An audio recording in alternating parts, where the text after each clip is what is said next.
সন্ধান পোৱা নাই হেৰুৱা বোৱাৰীৰ অন্য যুৱকে পলুৱাই নিয়াৰ সন্দেহ স্বামীৰ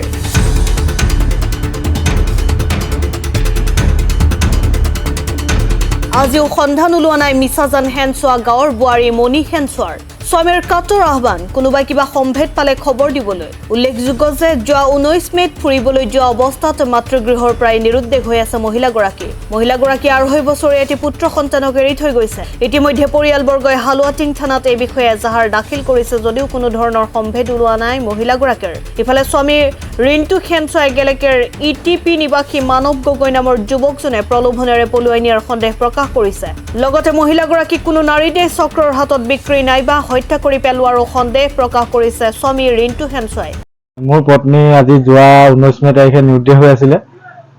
আছে প্ৰায় দেওবাৰ পৰা হৈছে আজি দেওবাৰ হলে 8 দিন হ'ব মানে এতিয়া জানিব পৰা মতে এজাহাৰ দাখিল কৰিছিলোঁ হালুৱাটিং থানাত এতিয়া জানিব পৰা মতে তাই গেলেকী মানৱ গগৈ বুলি ল'ৰা এটাৰ লগত গৈছে বুলি গম পাইছোঁ সেই ল'ৰাটোৱে ফচুলাই লৈ গৈছে বুলি গম পাইছোঁ গেলেকী আপোনাৰ ইটিপি খাটৰ ওচৰত বুলিহে জানো মই তেওঁলোকৰ ঘৰত গৈছিলোঁ কিন্তু মই ভালকৈ তেওঁলোকৰ সেইডোখৰ জেগাডোখৰ নাম চিনি নাপাওঁ গেলেকী ইটিপি বুলিয়ে গম পাইছোঁ এতিয়া পুলিচ প্ৰশাসনে ন্যায় দিব বুলি বিশ্বাস আছে যদি আপোনালোকে যদি কোনোবা যদি হতাশা ব্যক্তিয়ে দেখা পায় যদি প্ৰকৃত সন্ধান দিব পাৰে তেওঁলোকক মোৰ ফালৰ পৰা মই যিমান দূৰ সামৰ্থ্য অনুযায়ী তেওঁলোকক এটা উপহাৰ প্ৰদান কৰিম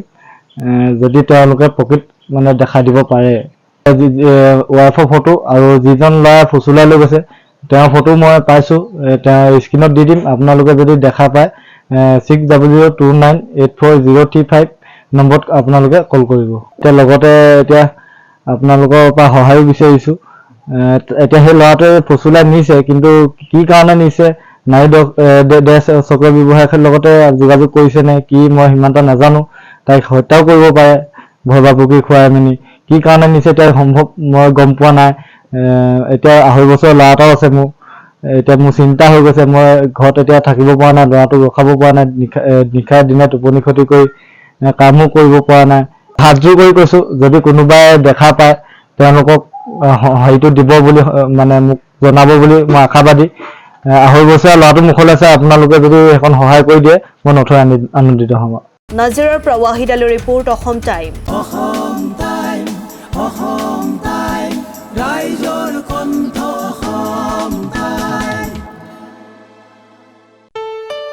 ঘৰত আনন্দ আৰু সম্পৰ্কৰ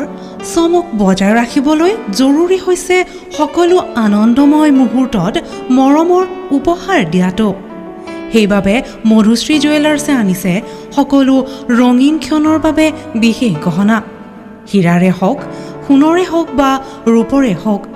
শ্ৰেষ্ঠ ডিজাইনছ আৰু হলমাৰ্কযুক্ত গহনাই ৰাখে সম্পৰ্কক নিখুঁত তেনেহ'লে আজিয়ে আনক আনন্দ মধুশ্ৰী জুৱেলাৰ্ছৰ সৈতে যোগাযোগ কৰক 7002800341 নাইবা ভিজিট কৰক LNB ৰোড নলবাৰী অসম